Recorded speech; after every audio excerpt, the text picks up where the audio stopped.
Hello everyone and welcome to Fableheim and Age of Wonders 4, a dev diary. This is the second dev diary for the upcoming Eldritch Realms expansion, releasing on June 18th. Today we'll be talking about the Eldritch Sovereigns and Tomes. There was also a dev stream. It was pre-recorded because they were on a holiday today, but I have my handy dandy notebook of stuff that I saw, and I'll share what I noticed in the second half of this video. So for the first half, let's dive right in. Hello everyone, my name is Luis, and I am a designer here at Triumph Studios. Hey Luis. This is the second dev diary for our Eldritch Realms expansion that's coming out on the 18th of June. I didn't read this previously, but I just thought I'd throw that in there. Hope you have made your tributes to the Elder Gods, because we'll be talking about the new leader type, the Eldritch Sovereign. After that, I'll give a quick rundown of the new tomes you can unlock, and some of their contents. Some of them. Beautiful picture. This is from the key art.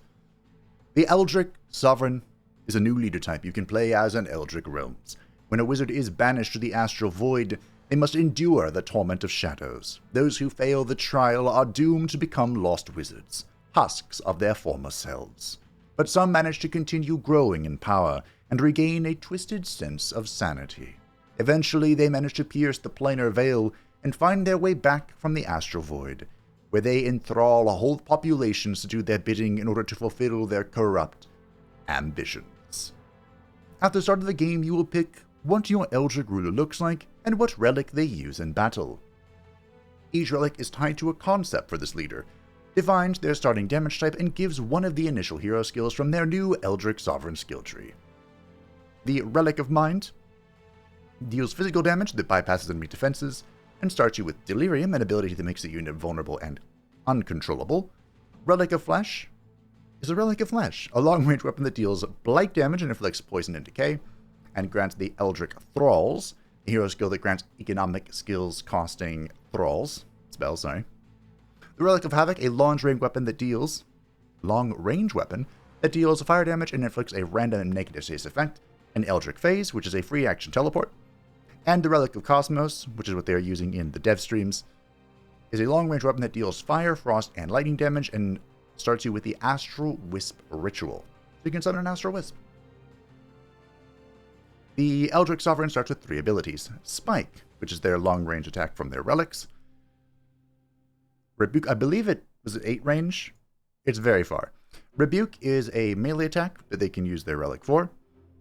And Eldritch Mind Control allows the leader to mind control an enemy unit for 1 turn, turning an adversary into a temporary stepping stone to your victory in battle. I believe they mentioned in the previous stream that you can use this on, like if there's only 2 opponents remaining, you can use this on one of them and then just finish off the other and the battle will be over. So you can use this to end battles pretty quickly if you would like to. And this is not a dominate, so if you end with something mind control, it just goes away, just vanishes. Thralls and ritual spells. Thralls are manipulated or incapacitated enemies gained through battle, which can then be used in ritual sacrifice, used as currency for special ritual spells. Gain a thrall by defeating enough enemies in battle or with spells like Enthrall Population, which can be used on vassals. Winning battles against powerful enemies can yield more than 1 thrall at once. I read the description of thrall. Now let's read the text. They also have another trick up their tentacles in the form of ritual spells in the new thrall resource. As an Eldritch Sovereign-ruled faction, battles will gradually gather thralls to be used in ritual sacrifice to cast powerful and unique strategic spells. The Eldritch Sovereign doesn't even need to be in those battles, as their servants will gather the thralls for them. Ah, how useful. They can also harvest thralls from their own population or vassalized free cities with the spell Enthrall Population, which converts 1 population into 3 thralls. Once you have the thralls, ritual spells are easy to cast as they only require thralls and casting points. Here are some examples of ritual spells. The Clairvoyance Ritual. All Eldritch Sovereigns start with this one. It lets you sacrifice a thrall to reveal the closest infestation or ancient wonder. The Phantasm Ritual is a spell that deals 20% of an army's maximum hit points as damage, as well as reducing their status resistance for the next battle. This sounds absolutely wild. Probably my favorite ritual, to be honest. And the Magebane Ritual. Summon a Magebane. This costs 10 thralls to summon and comes after needing to unlock 2 other hero skills.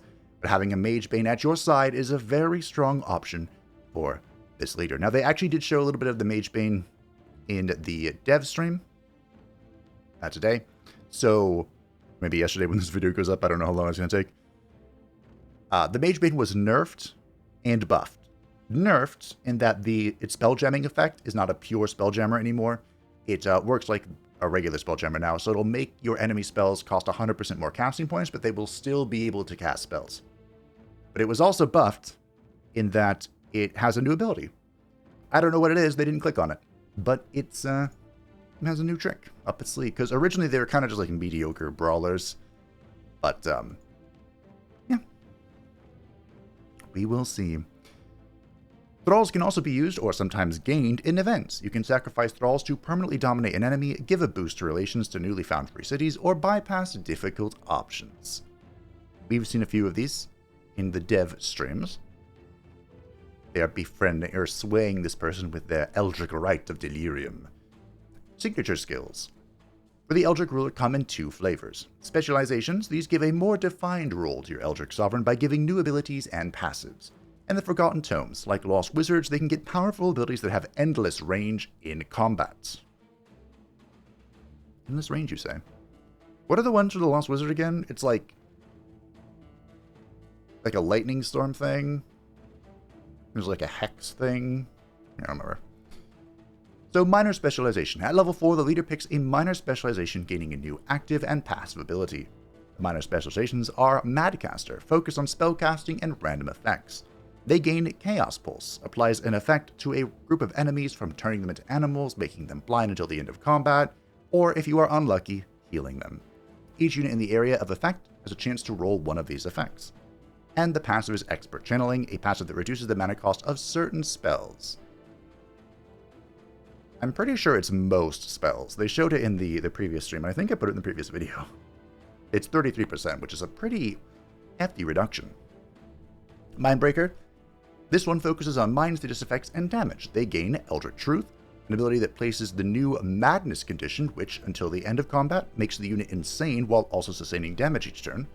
And Eldritch Breach is a passive that bypasses up to 3 status resistance the target has. The Eldritch Sovereign has a few ways to inflict insanity or madness or whatever. So this 3 status resistance is going to go a lot farther than just buffing Eldritch Truth.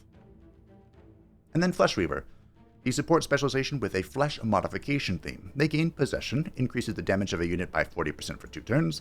The affected unit dies when this effect expires, but they come back with low hit points after combat if you win it. This is what they've been using in the dev stream. It is a free action that gives Resurgence and 40% damage, so pretty good. Fleshweave, at the combat start, summon 2 Fleshlings, slimy bomb monsters that can self-destruct to deal damage, as well as applied bleed and status vulnerability. Look at them. Aren't they creepy? Like a tiny person with a bomb on them. And major specialization. At level 12, the Eldritch Sovereign can pick between 2 signature skills based on their first specialization. Look at them. So, Flesh Sculptor and Puppeteer. This must be the Fleshweaver. That is what the words would suggest.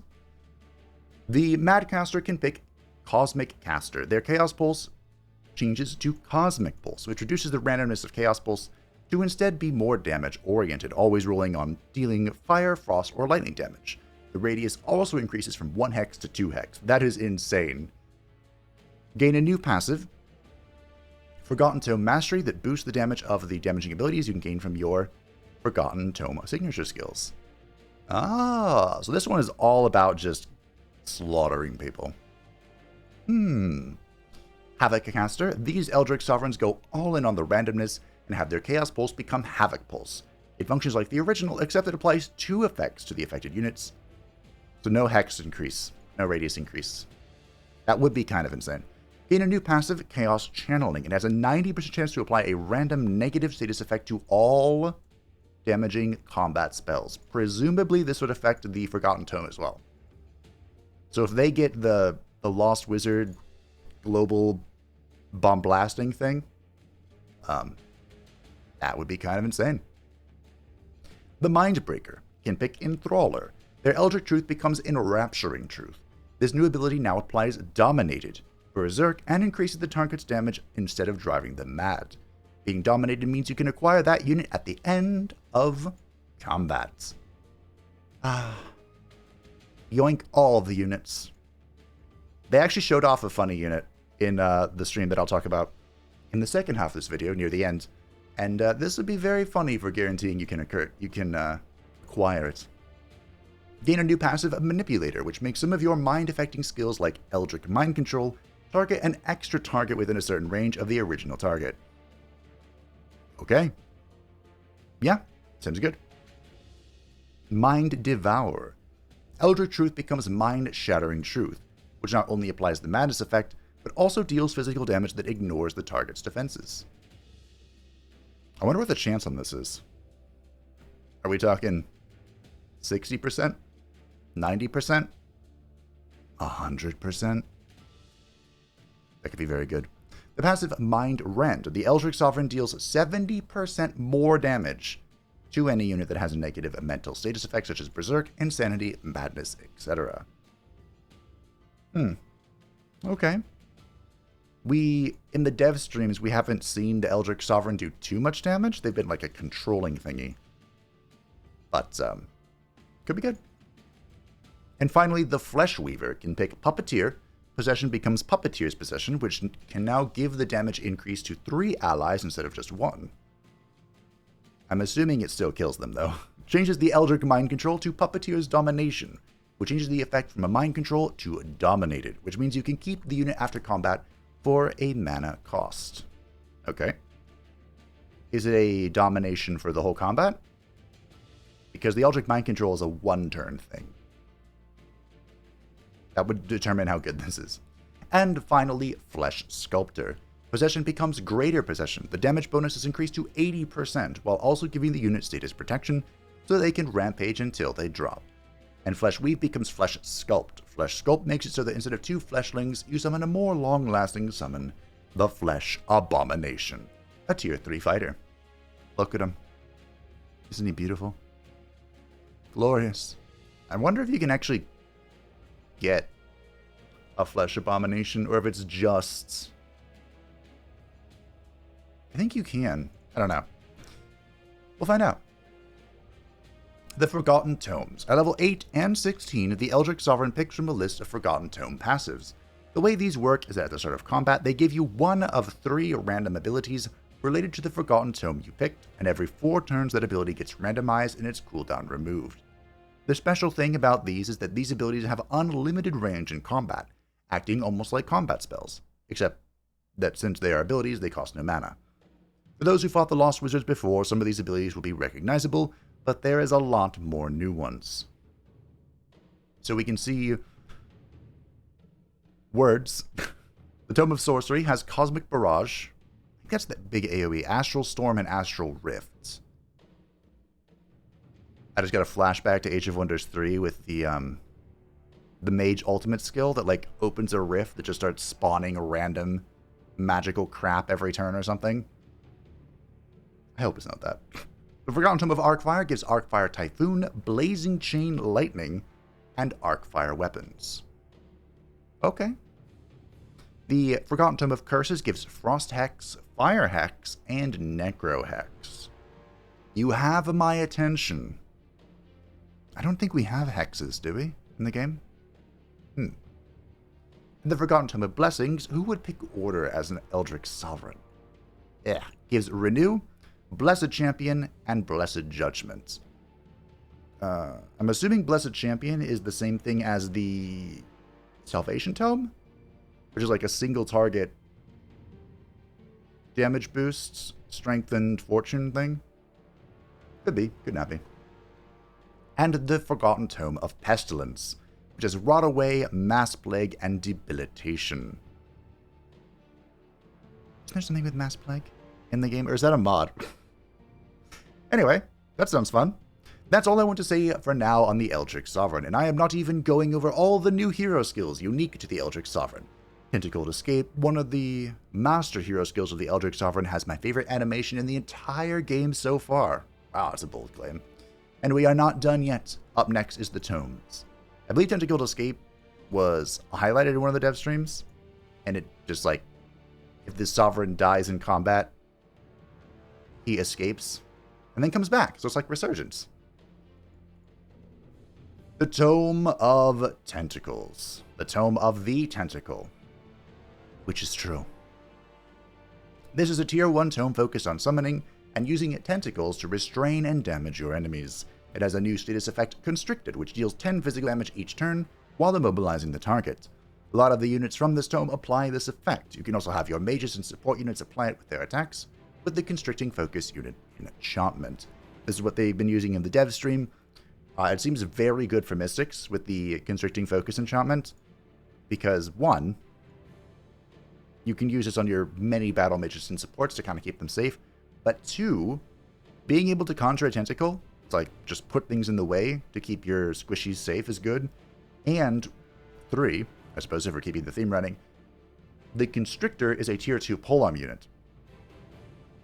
This gives this is applicable to more than just the Mystics, but the Mystics, Feudal, Brain, keep going. I think there's one more. They don't have spears that aren't tier 1. Now with the ranking bonuses, tier 1 spears might not be as useless, but this helps out a lot for cultures that don't have a higher tiered polearm unit. And it's a frontline. And it can pull, so it can save your squishies. Here she is. Conjure Tentacle and the hero skill Manifest Tentacle lets you conjure an otherworldly tentacle unit in combat which deals damage as well as attempting to constrict your enemies. These are very good at early game control and protecting your more squishy units from melees trying to rush them. Hey, look at that! I promise I didn't read this ahead of time. But there she is, look at that. She's pretty thick. Yep. Think about it. You could be crushed by her tentacle arms or her thighs at the same time. Next, I want to show you the aptly named Constrictor. This is a new and terrifying racial polearm unit that can use its long tentacle arms to pull units closer to them and constrict them in the process. They give very good hugs. I like how you're thinking, Luis. Now, the Tier 3 Tome of Corruption lets you unleash your inner umbral demon while also capitalizing on your enemy's buffs, removing them and gaining some of them instead, or just outright stealing them. Tentacles. More tentacles. So this must be the major racial transformation for this DLC. Gloomstrider lets your racial units become umbral demons, as well as gaining floating movement. This makes your units immune to the umbral malady and gain a powerful passive in Curse Eater, which consumes a negative status effect on the unit and converts it into a heal. So the umbral demon gets +2 defense, -2 fire and spirit resistance, Curse Eater, and immunity to umbral malady. So it's not as insane as the Naga transformation, which has literally no downside. But still pretty good, especially because you go fast. And you have floating, which is pretty good. Pretty good. I think we looked at Curse Eater in the last video. It's, you consume a negative debuff at the start or end of your turn and get 10 health back. Not bad. What are we looking at here? The Tome has a new Tier 4 unit called the Umbral Mistress, which can chain herself to an enemy and then use her Gratitude, Fury, or Surrender abilities to cause different effects on the unit she is linked to. Additionally, while linked to an Enchained unit, their Rack ability can never miss. And since a lot of her skills are free actions, you can play with your enemy's emotions and then rack them for damage on the same turn. So a 120% chance of becoming Enchained, that's a pretty high chance. And then we have Gratitude. The linked unit sustains 30 physical damage that ignores defense. The caster heals 30 temporary HP and steals up to 3 positive status effects from the linked unit. Wow. Fury, target linked unit is inflicted with Insanity. Cute. And Surrender. Target linked unit suffers a -20 morale and 3 Sunder defense and 3 Sunder resistance for 3 turns. Okay. Enchain Mine has no cooldown, by the way. So you can enchain something and then try and kill it right away. And then enchain something again? Or maybe just next turn. Corrupted Boon. Target enemies in a 1 hex radius lose all positive status effects. If a lost status effect has any status effect countering, then the unit gains a stack of that negative status effect. Corrupt Boon and the hero skill Boon Stealing both remove positive status effects from your enemies.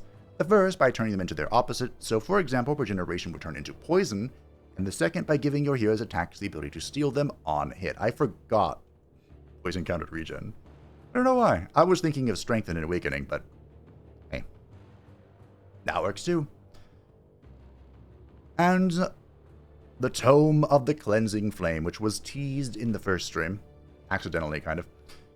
To combat all this darkness, we have a tome that helps you purify it.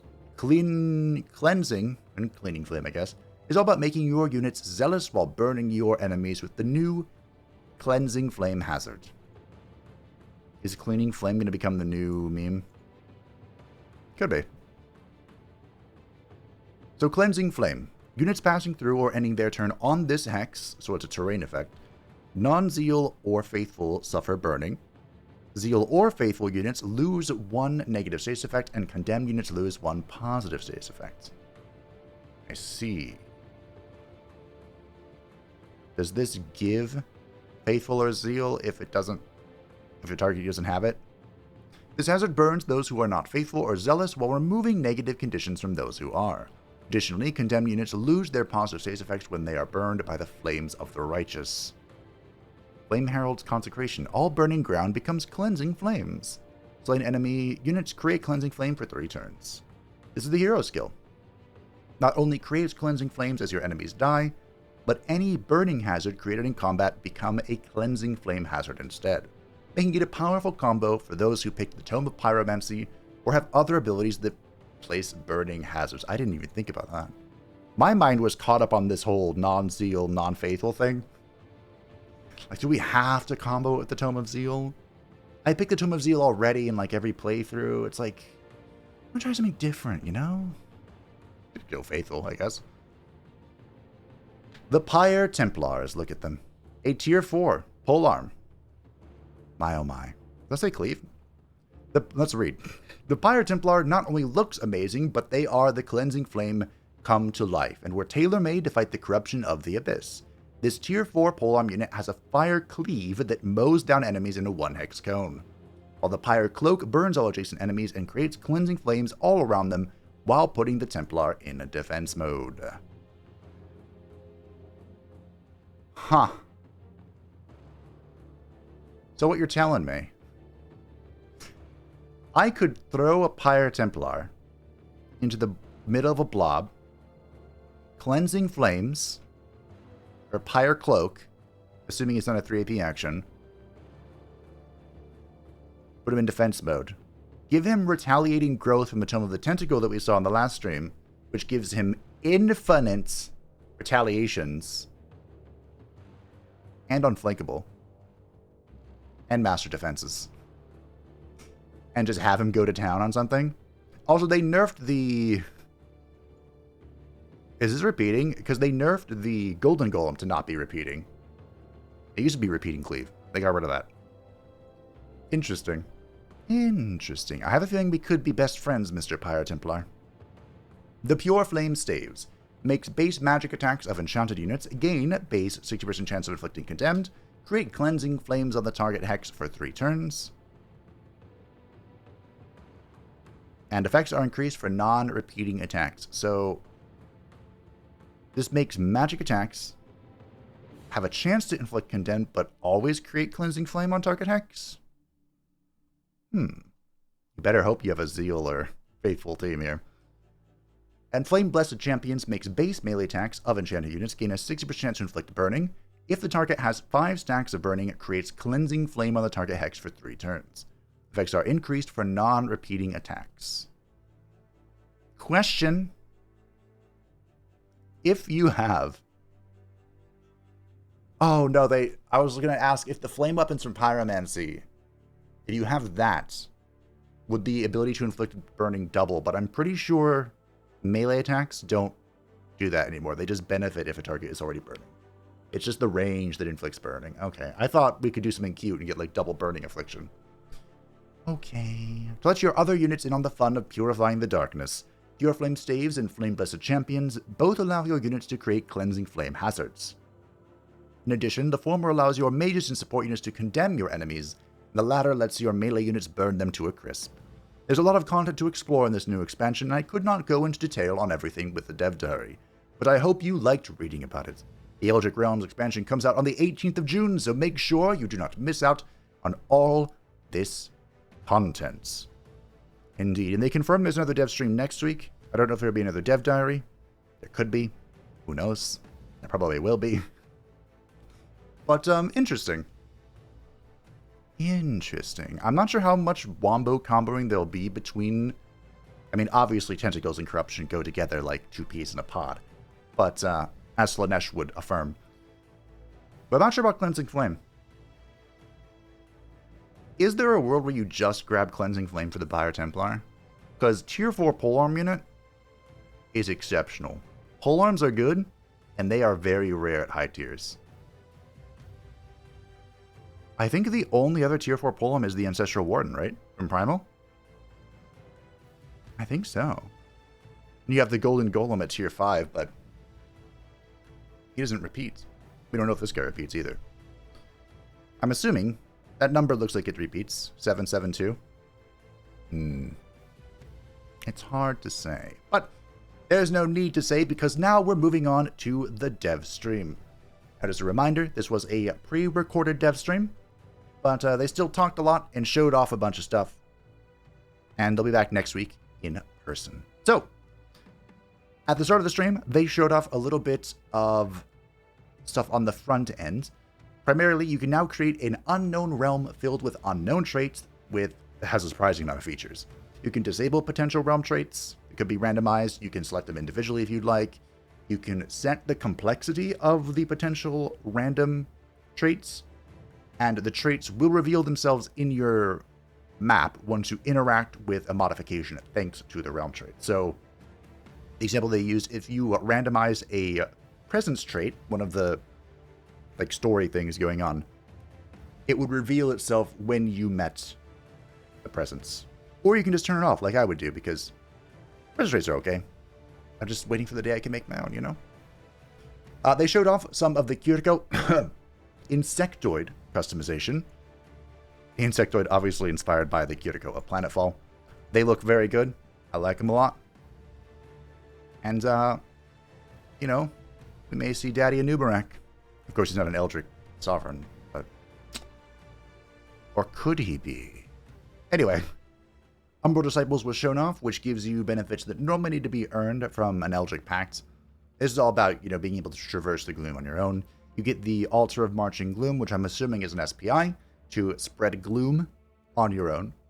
The Umbral Flesh Minor Transformation, which allows you to walk through the Umbral Abyss unimpeded. It even gives you benefits. And the Tyrant's Retinue passive for the faction leader, which spawns a Splitterling at the end of combat. Chaff, combat fodder, if nothing else. Cannon fodder, that's the word. They did show off the exotic mount trait Death Beetles, which gives plus 5 HP and Pestilent Escape, which is a 1 hex radius AoE like around them that allows them to escape, deals some damage, and applies weakens. Also enters you into defense mode after the end. So you always have a way out with the Death Beetles. They showed off a new spell for the Summoner Mystic subculture, the Conjure Summoning Rift, which allows you to drop a rift on the world map that grants 5 vision range, and you can summon creatures next to it as if it were a hero or a city. I would probably just use it as a watchtower, but hey, it's there. They also did confirm that advanced logistics and benefits to regeneration do work in the Umbral Abyss. Yes! But of course, for the extra regeneration to work, you can't have Umbral Malady afflicted on you at the moment. Whether you're hiding inside of a Sanctuary Outpost or you have immunity to it. They found their first Tome Fragment in the Umbral Abyss, which gives a spell that you are currently not researching or haven't researched. And they mentioned that these can give spells from the Tier 5 tomes, which seems insane. They reiterated that it was incredibly rare and that there were limits in place to make sure that you didn't get that early. But the hunt is on. As mentioned in the Dev Diary, Eldritch Sovereigns can summon Mage Banes. Their Spelljammer mechanic was nerfed to be in line with current Spelljammers. But here is the Devour Mind skill. I don't know what it does because I didn't mouse over it, but it's there and it sounds pretty neat. Devouring Minds. Hey, we're Mind Flayers now. During the stream, they got their first cosmic event. These are global events that affect all Gaudir. Some of the events have like an affinity tied to them, so you can somehow manipulate the event. The one they got gave plus 30% damage to their ranged units at the cost of -1 range. And there will always be an event that occurs once the event ends. This particular one lasted for 5 turns. And you get some options if you meet one of the prerequisites. Most of the options, they said, or most of the cosmic events will have an option to extend the cosmic event just for yourself. In this case, they were able to actually get an enchantment, a new enchantment that gave them the plus 30% damage to range at the cost of 1 range, and I would definitely take that. I would take that pretty much every day. Just go pick up the Tome of Winds and you can counteract it. Cosmic events also have an acidic effect on the world map. It got a little more contrasty. That'll be interesting to see. They mentioned there is one that's like desert winds start blowing over the world and it becomes kind of yellowish. I hate sand, that sort of thing. The strength ranking UI has been updated and it looks nice. It gives you little trophies so you can feel good about yourself. I wonder what the 8th place trophy looks like because I'm there quite often. We talked a lot about Umbral Dwellings in the previous Dev Diary, but if you, upon meeting them, you can, offer a sacrifice to befriend them. But if you vow to destroy them, you can never make peace with them. I didn't know that. Also, the Eldritch runes for offering a thrall upon meeting them, or excuse me, 2 thralls upon meeting them, translates to mine for yours, which is both edgy and incredibly cool. There has been a slight buff to draft buildings, which is good because I tended to ignore them. They now give additional starting ranks for units, which I believe happened in Age of Wonders 3. So these are the blacksmiths, the armories, and if you go absolutely mental, the Smith's Guild, which gives +2 to Tier 1 and Tier 2 units. So they mentioned if you build it all the way up to the Smith's Guild, which who would do that? We all know Seafarer's Guild is the best. Your Tier 1 units start at rank 4, which is kind of insane. I might not neglect them anymore. Time to start building foresters, I guess. Now this is the unit I talked about earlier about domination. The Dire Penguin has an evil cousin, an eviler cousin, which is amusing because the Dire Penguins are the source of all evil, as we know. It is a Tier 4 battle mage that deals more damage to isolated units. That was inspired by the Mountains of Madness story by Lovecraft. And it has an absolutely insane AoE. Because it causes insanity. That displaces units to try and trigger its, bonus damage to isolated units. There is a way to get them, like normally, somehow recruit them. Apparently it's a secret. We'll find out, I hope, one day. But you can also just do domination shenanigans, because they don't have mind control immunity. So, I'm not saying I'm going to make a doom stack of these little dire cast or dire penguins, but I am saying it's a possibility. And last but not least, they briefly teased the Scourge of Autumn. They didn't go over what it was. It's a Tier 5 mythic unit that is related to a high-end cosmic event that can be guaranteed to occur with the Toll of Seasons realm trait, that they very briefly highlighted at the start as well. Apparently it can just kind of happen, because it's a cosmic event, so it can occur naturally, but you can use a realm trait to guarantee that it occurs. So that is everything that I noticed in the pre-recorded dev stream. As mentioned, the devs will be back next week, so you can do it live if you want to ask questions. So reserve your questions for then, or, I don't know, I was asking the Discord or something. But feel free to let me know what you thought about this dev diary. We inch ever closer, and good news, the GOAT is returning to hastily conclude his campaign very soon. But thank you all for watching. I hope that you enjoyed. Thank you to the patrons and the channel members who continue to support the channel. I greatly appreciate you, especially in this time I took off to work on super secret things. Thank you. If you'd like to stay up and have a channel, feel free to join the Discord description down below, and I will see you next week, I guess. Bye.